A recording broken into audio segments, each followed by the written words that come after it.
नमस्कार। 2016 TGT PGT साक्षात्कार interview के लिए जो श्रृंखला चलाई जा रही है आप लोग के लिए 10 प्रश्नों की श्रृंखला, सवाल हमारा और जवाब भी हमारा। इसमें आप लोग को 10 प्रश्न रोज दिए जा रहे हैं, यानी रोज कह लीजिए, प्रतिदिन कह लीजिए, दैनिक कह लीजिए, ठीक है, डेली कह लीजिए, जो भी हो, लेकिन पर डे जिसको बोलते हैं। पर डे आपको एक वीडियो दिया जा रहा है जिसमें 10 प्रश्नों के आपको सवाल और 10 प्रश्नों को जवाब। आपको 10 प्रश्नों के जवाब हम अगले वीडियो में देते हैं, फिर आपको 10 प्रश्न देते हैं, आपको कमेंट बॉक्स में लिखकर जवाब देना होता है। तो इसी तरह से श्रृंखला चल रही है और ये श्रृंखला तब तक चलेगी जब तक आपका इंटरव्यू नहीं हो जाता, और इंटरव्यू तक आपके लगभग 1000 प्रश्नों का कलेक्शन हो जाएगा और इसमें से आपको बहुत ही फ़ायदा होने वाला है। वहाँ पर जाएंगे तो आपको न ज़रा सी ना वहाँ पर हिचक होगी, ना भय होगा, कुछ भी नहीं, आप एकदम आराम से जाएंगे। आप पूरी तरह से आपका जो इंटरव्यू है बढ़िया से आपका होगा। तो चलिए देखते हैं कैसे कैसे प्रश्न आपके लिए रखे गए हैं, और ऐसे ही प्रश्न पूछे जाते हैं जिस तरह से हम बता रहे हैं उसी तरह से प्रश्न पूछे जाते हैं। आपको बस घबराने की ज़रूरत नहीं है। क्या पूछा जाएगा, कैसे पूछा जाएगा, वो आपको बस वहाँ ध्यान में रखना है। एक बात और ध्यान से सुनिए, एलटी शिक्षक भर्ती, जी हाँ, एलटी शिक्षक भर्ती जो आपका था 2016 में जो था और 18 में जो पेपर हुआ, उसका रिजल्ट एक सप्ताह में आने वाला है। बहुत बड़ी खुशखबरी है, कहीं ना कहीं टीजीटी पीजीटी वालों के लिए समझ लीजिए ये सोने पर सुहागा होने वाला है। और सोने पर सुहागा का मतलब है कहीं ना कहीं जो निम्न से निम्न कट ऑफ वाले हैं, यानी जो सबसे नीचे कट ऑफ पे थे, वो उनको कहीं डर था कि कहीं मेरा ना हो, इतना कम नंबर है, ये सब ऐसी कोई बात नहीं। तो अगर एलटी का रिजल्ट आ जाता है तो आपके लिए सोने पर सुहागा होगा, और यहाँ पर सबसे नीचे अंक वाले यानी कट ऑफ वालों का भी एकदम पक्का सिलेक्शन होगा। तो इसमें घबराने की जरूरत नहीं है। आप लोग को पूरी तरह से तैयार रहिए और वीडियो को देखते रहिए और पढ़ते भी रहिए, आपका कल्याण जरूर होगा। तो चलिए देखते हैं कौन कौन से प्रश्न थे, लेकिन उससे पहले मेरे वीडियो को सब्सक्राइब अवश्य कर लीजिए ताकि आने वाले जितने भी वीडियो हैं आपको मिलते रहेंगे।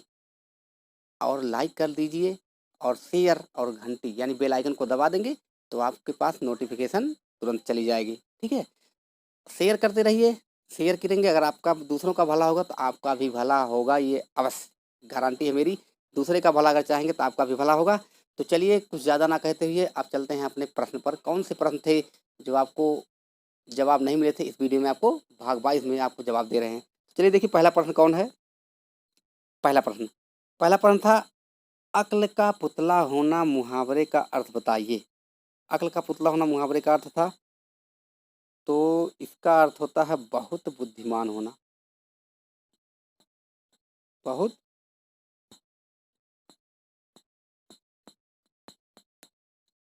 बुद्धिमान होना, बहुत बुद्धिमान होना, यहाँ लिखा है पुतला जब रहेगा अक्ल का। कुछ लोग कमेंट बॉक्स में लिखे थे सर जी मूर्ख होना, तो मूर्ख तब होगा जब यहाँ रहेगा अक्ल का दुश्मन, तब जाके मूर्ख होगा। अगर पुतला रहता है तो आपसे बस ऐसे पूछेंगे, वहाँ जब आएंगे इंटरव्यू तो आपसे पूछेंगे अच्छा ये बताइए अक्ल का पुतला किसे कहते हैं, तो आपको अच्छे से कर लेना है, ठीक। फिर चलते हैं हम प्रश्न दूसरे की तरफ, ठीक है। प्रश्न है, हिंदी में कितने मूल दीर्घ स्वर होते हैं। जी हाँ, हिंदी में कितने मूल दीर्घ स्वर होते हैं। तो पहले वहां ध्यान से सुनिए क्या आप कह रहे हैं, तो आपको बताना है 3 होते हैं। बड़ा होता है, बड़ी और बड़ा ऊ, यही आपके मूल दीर्घ स्वर होते हैं। अगर आपसे पूछा जाए कि हिंदी में कितने दीर्घ स्वर होते हैं तो आपको 7 बताना है, तब उसमें जुड़ जाएगा ए ऐ ओ औ। नहीं तो 3 ही मूल हैं, वो चारों संयुक्त स्वर हैं, ठीक। आशा करते हैं समझ में आ रहा होगा। अगला प्रश्न, तीसरा, हिंदी में मनोविश्लेषणवादी उपन्यास का जनक किसे माना जाता है। हिंदी में मनोविश्लेषणवादी उपन्यास का जनक किसे माना जाता है, तो माना जाता है जैनेन्द्र को। किसको, जैनेन्द्र, नाम सुने होंगे। जैनेन्द्र को माना जाता है हिंदी में मतलब मनोविश्लेषणवादी उपन्यास, और मनोविज्ञान में आपका माना जाता है कि फ्रायड के। उन्हीं सबसे क्या थे, प्रभावित थे। इन्होंने उपन्यास लिखा, जानते होंगे, परख, सुनीता, त्यागपत्र, मुक्तिबोध, ये सब आज रचनाएं लिखे हैं। अगला प्रश्न, प्रपद्यवाद का दूसरा नाम क्या है और प्रवर्तक कौन है? तो प्रपद्यवाद का दूसरा नाम है नकेनवाद। ध्यान दीजिएगा, नकेनवाद। क्या नाम है? नकेनवाद। और इसी तीनों अक्षर के नाम से नकेनवाद पड़ा है। तीन कवि हैं इसमें, ना और के और ना। इसके प्रवर्तक जो हैं नलिन बिलोचन शर्मा। कौन है? नलिन बिलोचन शर्मा। नलिन बिलोचन शर्मा है, बस आपको देखना, ना से नलिन बिलोचन, के से होंगे आपके केसरी कुमार। केसरी कुमार। और फिर आपका जो ना बचा है लास्ट में, उससे केवल नरेश होंगे। बस यही बात ध्यान में देने वाली है, केवल क्या होंगे? नरेश। नरेश मेहता नहीं, केवल नरेश होंगे, इतना ध्यान देना है। नलिन बिलोचन बिलोचन शर्मा, न केसरी कुमार और नरेश। ठीक है। अगला प्रश्न, पांचवा है, राम कुमार वर्मा ने आदिकाल को संधिकाल या आदिकाल को संधि एवं चरण काल क्यों कहा? तो हम बताते हैं क्यों कहा। क्योंकि आदिकाल में दो भाषाओं का संधि था। पहला था अपभ्रंश, अपभ्रंश, और दूसरा आपका है हिंदी। इसी दो भाषाओं के होने के नाते इसे संधिकाल कहा और चारण कहा, क्योंकि इसमें राजाश्रय जो राजा थे उनके पीछे पीछे, चारण के पीछे पीछे चलते थे कवि, इसलिए इनको संधि एवं चारण काल कहा गया है। ठीक। अगला प्रश्न है, सरापा की कोई पंक्तियां सुनाइए। तो कोई पंक्तियां सुना सकते हैं जो आपको याद हो, वो पंक्तियां आप सरापा की सुना सकते हैं। चलिए हम आपको एक बता देते हैं कौन सी पंक्तियां हैं जो आपको आसानी से याद कर लेना है। जह मन पवन न संचरई, रवि शशि नाही पवेश, तहि मत चित्त विषाम करू, सरहे कहे हुए, सरहे कहे हुए। तो सरहे कहे उवेश, यानी सरहे मतलब सरहपा, कहिए मतलब कह रहे हैं, उवेश मतलब उपदेश दे रहे हैं। सरहपा जी उपदेश दे रहे हैं कि जिसके मन में न पवन का संचरण हो, न रवि का, न शशि का, प्रवेश मतलब प्रवेश, तावत चित्त विषाम कर, यानी वैसे ही वट यानी वृक्ष के चित्त, वृक्ष यानी वट यानी वृक्ष के नीचे हृदय, ठीक है, विश्राम, ऐसे ही वट वृक्ष के नीचे विश्राम करने का मन करता है। ये सरापा की पंक्तियां हैं, आपको कोई ना कोई पंक्तियां याद कर लेना है। अगला प्रश्न, प्रश्नवाचक चिन्ह किसे कहते हैं बताइए। तो आपको बताए थे प्रश्नवाचक चिन्ह यही है। और कहते क्यों है इनको? क्योंकि प्रश्नवाचक वाक्यों के अंत में होता है इस चिन्ह का प्रयोग किया जाता है। जैसे तुम कहाँ जा रहे हो, तुम क्या खा रहे हो, तुम पढ़ने क्यों नहीं आए, ठीक है, इसका प्रयोग किया जाता है। और इस चिन्ह का प्रयोग संदेह प्रकट करने के लिए भी प्रयुक्त किया जाता है। संदेह प्रकट, जैसे कह दिया गया क्या, तो हाँ आप लगाएंगे इसको, फिर कहेंगे ठीक है, कहाँ, क्या, कहाँ, ये सब क्या है? प्रश्नवाचक के चिन्ह है। आठवां आपका है, कड़वक किसे कहते हैं। ध्यान से देखिए, कड़वक, तो कड़वक हमारी एक शैली है। क्या है?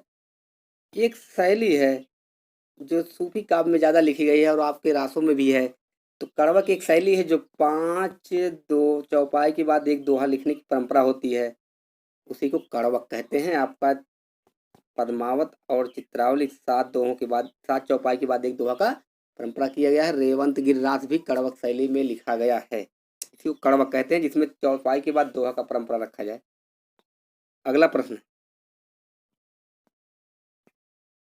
मृगावती कहाँ की राजकुमारी थी। तो मृगावती कहाँ की राजकुमारी थी? तो ये थी कंचनपुर की। कहाँ की थी? कंचनपुर की राजकुमारी थी। कौन? मृगावती, जो लिखे हैं कुतबन, इसके लेखक कुतबन है। कंचनपुर की राजकुमारी थी, आपको ध्यान में देना है। चित्रावली कहाँ की थी, इंद्रावती कहाँ की थी, मधुमालती कहाँ की थी, तो ये सब, सत्यवती कहाँ की राजकुमारी, सबको आपको रट लेना है, किसी भी समय पूछ सकते हैं। चल बताइए राजकुमारी कहाँ थी, कहाँ की थी। ठीक। आज का अंतिम और 10वां प्रश्न है, उदासी संप्रदाय के प्रवर्तक कौन थे। तो उदासी संप्रदाय के प्रवर्तक गुरु नानक, गुरु नानक। अब आप लोग घबरा गए होंगे, गुरु नानक नहीं है, गुरु नानक के पुत्र। अभी तो पूरा लिखने दीजिए तब बताइए। गुरु नानक के पुत्र श्री चंद। अब देखिए प्रश्न आया, श्री चंद, गुरु नानक के जो पुत्र, दो पुत्र श्री चंद और गोपी चंद थे। श्री चंद ने उदासी संप्रदाय की स्थापना या प्रवर्तक माने जाते हैं। इसी में आपका आता है उदासी संप्रदाय, रामावत संप्रदाय, बिश्नोई संप्रदाय, आदि आदि संप्रदाय बहुत आते हैं। तो ये सब आपको रट लेना है। तो ये थे आपके 10 प्रश्न जिसका हमने दे दिया जवाब। अब आपका होगा आज का सवाल। आज का सवाल देखते हैं। आज के सवाल में आपको क्या क्या मिल रहा है और आपको कमेंट बॉक्स में लिखकर जवाब देना होगा। ये आपकी जिम्मेदारी बनती है। अगर आप कमेंट का जवाब किसी तरह से खोज के ढूंढ के उसको अगर दे ले जाते हैं तो आपके दिमाग में बैठ जाएगा, बस जाएगा, ठीक है, आसानी से आप उसको कर पाएंगे। साक्षात्कार में आपको दिक्कत नहीं होगी, ठीक है। तो चलिए आज का सवाल में पहला प्रश्न, तो पृथ्वीराज रासों में कितने छंदों का प्रयोग किया गया है? तो पृथ्वीराज रासों में कितने छंदों का प्रयोग किया गया, ये प्रश्न आपको बना लेना है, बता देना है कमेंट बॉक्स में लिखकर। दूसरा प्रश्न, आलवारों, यहाँ देखिए मिस्टेक हो गया, 2 बार का कहा गया तो इसको हटा दीजिए। आलवारों के 4000 पदों का संकलन किसने किया और किस नाम से किया? तो ये आपको कमेंट बॉक्स में लिखकर, ये भी यानी जितने भी है सबको लिख के जवाब देना होगा, ठीक है। जवाब देते रहिए, आपको ही फायदा होगा। तो चलिए देखते हैं आलवारों के 4000 पदों का संकलन किसने किया और किस नाम से किया, तो ये आपको बताना है। तीसरा प्रश्न, रामानंद जी को आकाश धर्मा किसने कहा? किसको कहा? रामानंद जी को आकाश धर्मा किसने कहा या आकाश धर्मा की उपाधि किसने दिया? चौथा प्रश्न, जयशंकर प्रसाद जी ने कितने कहानी संग्रह लिखे हैं, नाम बताइए।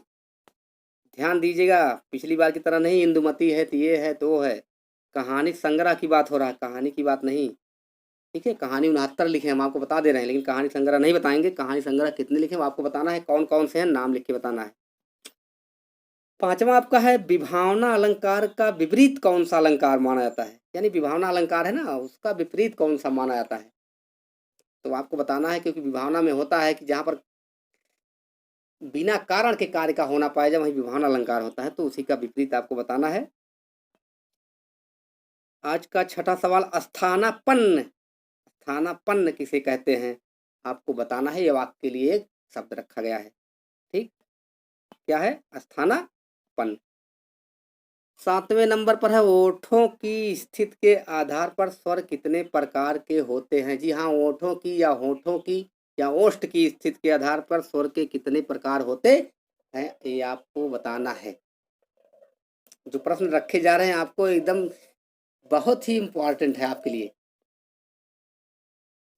अगला प्रश्न, अधिकतर भारतीय भाषाओं का विकास किस लिपि से माना जाता है? यानी अधिकतर मतलब होता है ज्यादा से ज्यादा, ज्यादा से ज्यादा भाषाओं का विकास किस लिपि से माना जाता है, ये आपको कमेंट बॉक्स में लिखकर बताना होगा। लिपि, ठीक। आठवां है, नौवां है, नई कहानी का नाम सर्वप्रथम किसने प्रयोग किया? जिस तरह से आपका देखेंगे कि प्रयोगवाद का नाम किसने दिया, नई कविता का नाम किसने दिया, उसी तरह नई कहानी का नाम सर्वप्रथम किसने प्रयोग किया है, ये आपको बताना है। आज का 10वां और अंतिम प्रश्न आपका है, किस कवि को भाषा का जादूगर और हिंदी भूषण नाम से जाना जाता है या उपाधि मिली है? ये आपको 10 प्रश्न के जवाब कमेंट बॉक्स में लिखकर आपको देना है। इसके बाद फिर हम आपको अगले वीडियो में इसका जवाब देंगे। घबराने की कोई ज़रूरत नहीं है, आपको जवाब पूरा मिलेगा, सटीक जवाब मिलेगा, आपको संतुष्ट करने वाला जवाब मिलेगा। तो घबराने की कोई बात नहीं है, आपको पूरा से पूरा ज़्यादा से ज़्यादा आपको प्रश्न कराया जाएगा और पूरे से पूरे जवाब आपको सही दिए जाएंगे। अगर जितना जवाब है सबका, बस आपको ध्यान से सुनना है। तो चलिए इंतज़ार करिए फिर अगले वीडियो का, तब तक के लिए नमस्कार।